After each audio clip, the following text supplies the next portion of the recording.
U.S. Army D-Ration, the 600-calorie brick that won the war. During World War II, an American soldier had two main allies, an M1 Garand in his hands and a 4-ounce brick in his pocket. One was built to kill the enemy. The other was often the only thing keeping the soldier himself alive.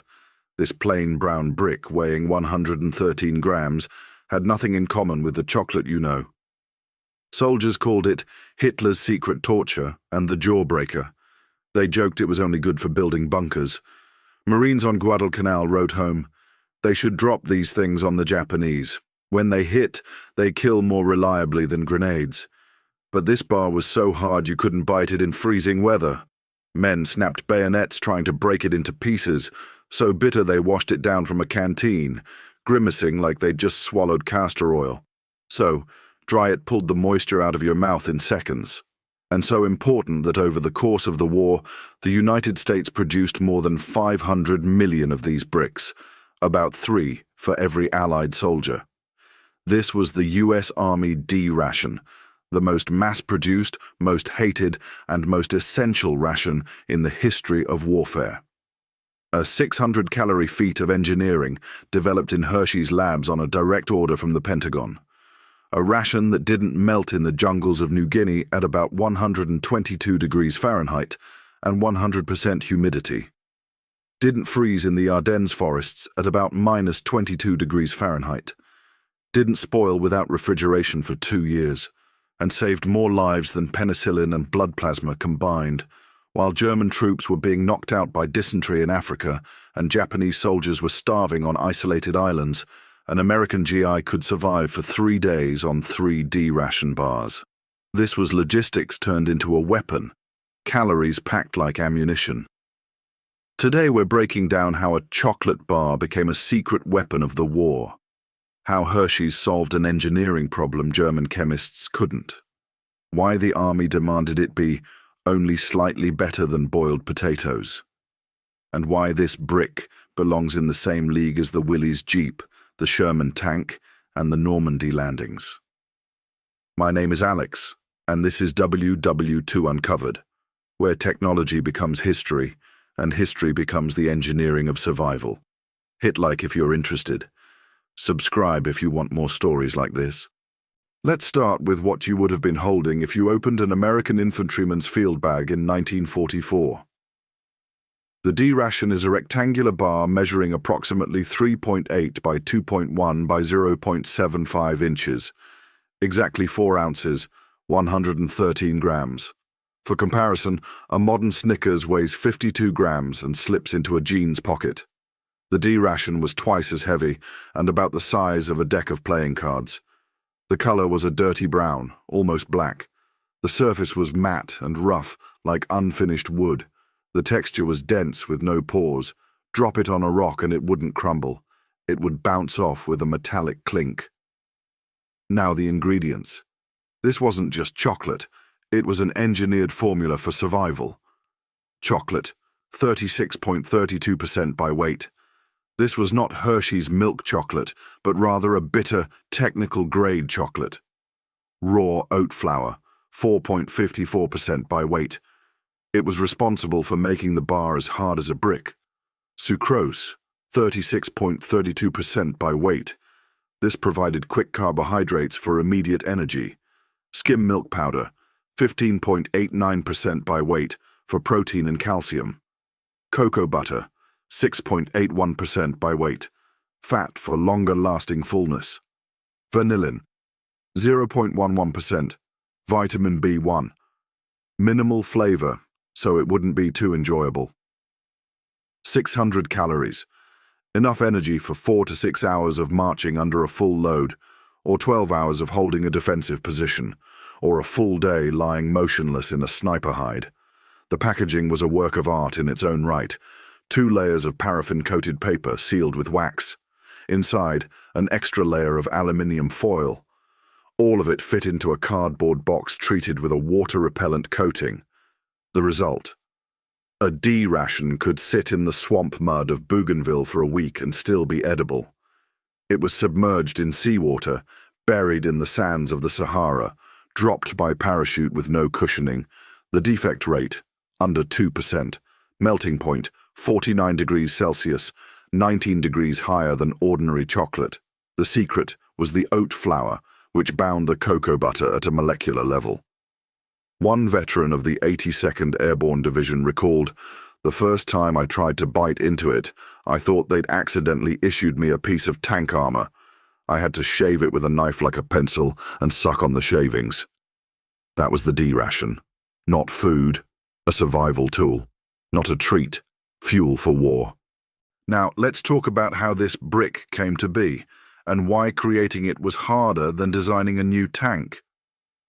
In 1937, Colonel Paul Logan of the U.S. Army Quartermaster Corps receives an assignment from the General Staff.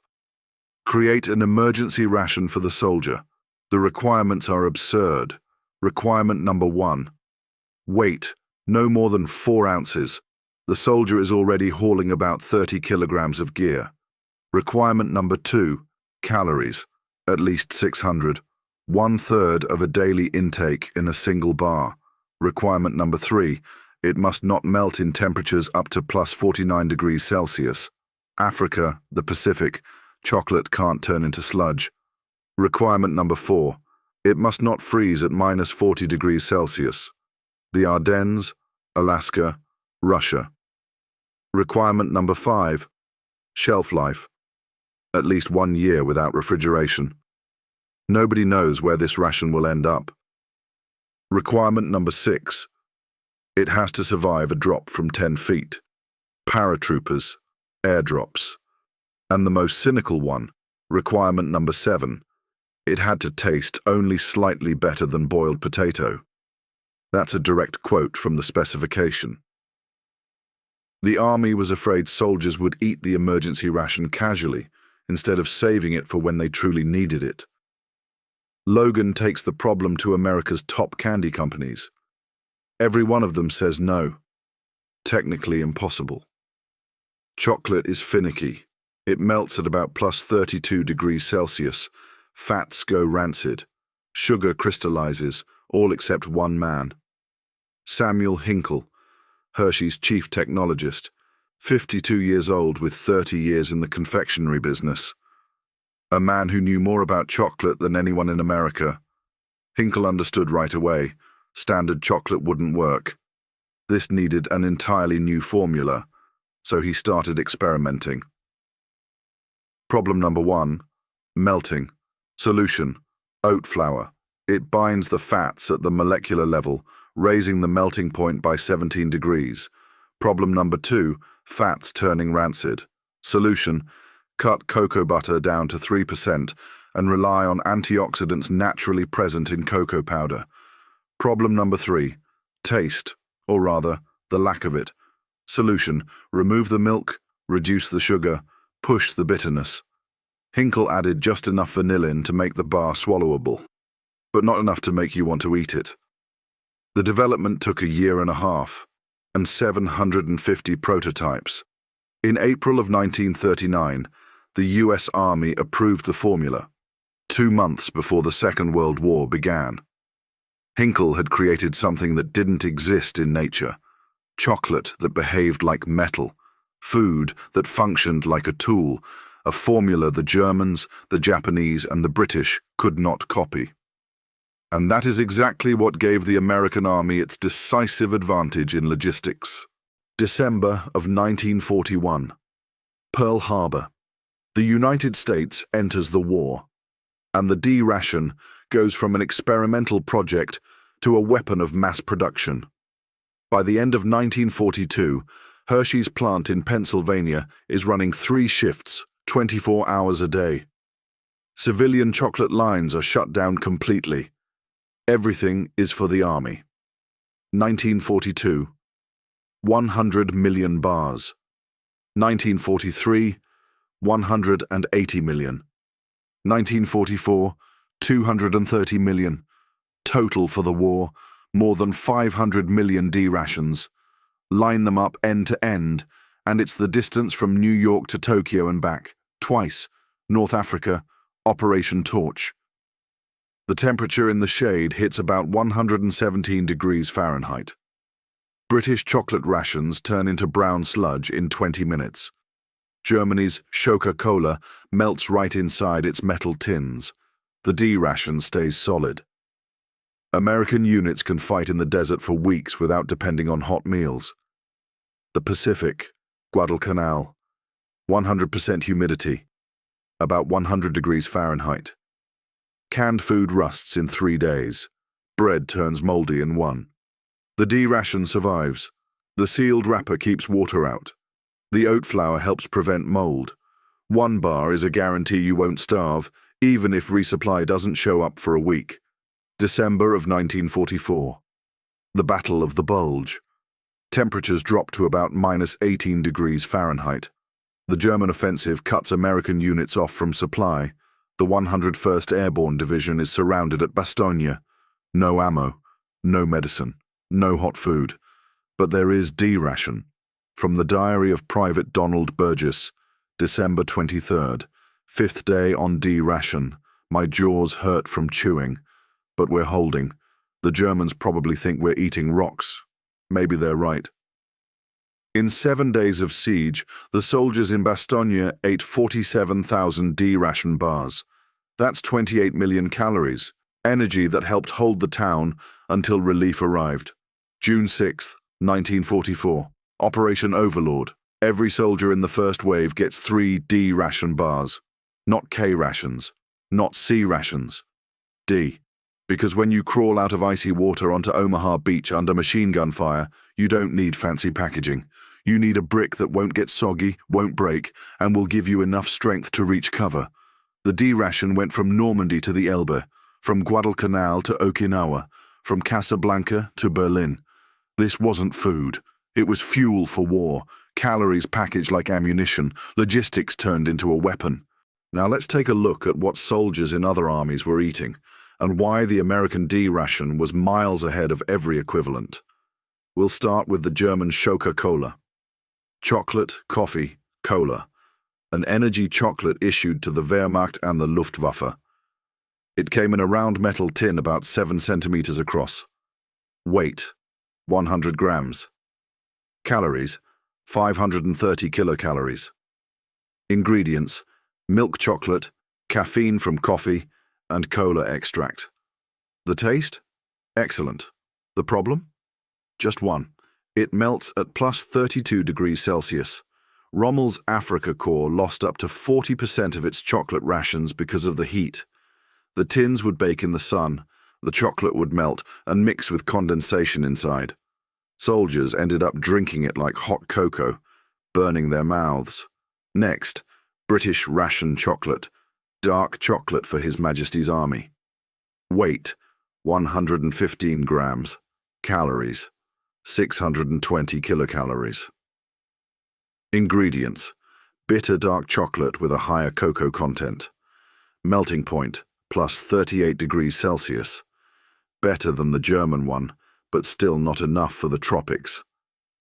Burma, 1942. British units are retreating through the jungle. The humidity is off the charts. The chocolate softens, sticks to the wrapper, and turns white with a film of stearic acid. Edible, but disgusting. Soldiers called it chalk soap. Now let's compare the specs. Melting point, Scho-Ka-Kola, +32 degrees Celsius. British ration, +38. D-Ration, +49. Shelf life without refrigeration, Scho-Ka-Kola, 4 months. British ration, 6 months. D-Ration, 24 months. Drop resistance, Scho-Ka-Kola, the tin gets dented and the chocolate crumbles. British ration, snaps on impact. D-Ration, survives a fall from 3 meters with no damage. Water resistance, Scho-Ka-Kola, the sealed tin holds, but condensation forms inside. British ration, cardboard turns to mush in 12 hours. D-Ration, paraffin-coated packaging keeps water out for weeks. The Japanese didn't use chocolate at all. Their emergency ration was cooked, dried rice, and dried fish. Calories, around 300 kilocalories. Shelf life, 2 days in the tropics. The result? By 1944, Japanese garrisons on Pacific Islands were dying of starvation in huge numbers. Not from bombing, from the simple fact that they couldn't keep their rations from spoiling in a wet climate.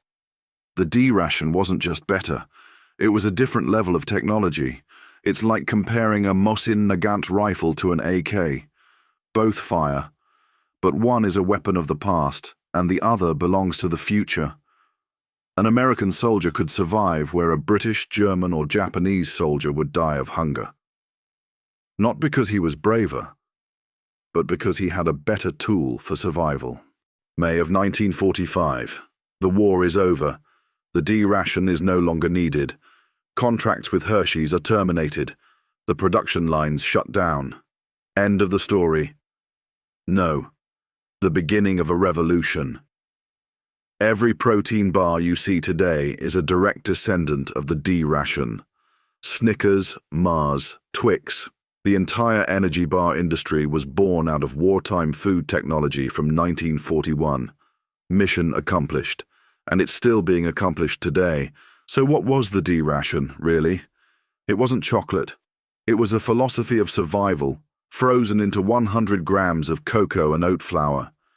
It was the idea that sometimes comfort is a luxury you simply can't afford, that survival matters more than pleasure, that function always beats form. The D-Ration taught a simple truth. In extreme conditions, you don't need a tasty meal. You need calories that will still be there when you finally need them. Paul Logan set out to create the most unpleasant chocolate in the world and ended up creating one of the most important products of the 20th century. Sometimes, the thing that saves your life doesn't have to taste good. This is the story of the chocolate that won the war, despite the fact that nobody loved it. If you learned something new, hit the like button. Subscribe if you want more stories about the things that changed the world. I'll see you in the next video. Thanks for watching. If you spotted any inaccuracies or if you can add anything to the story, let me know in the comments. Hit like if you found it interesting and subscribe if you want more stories like this. See you next time.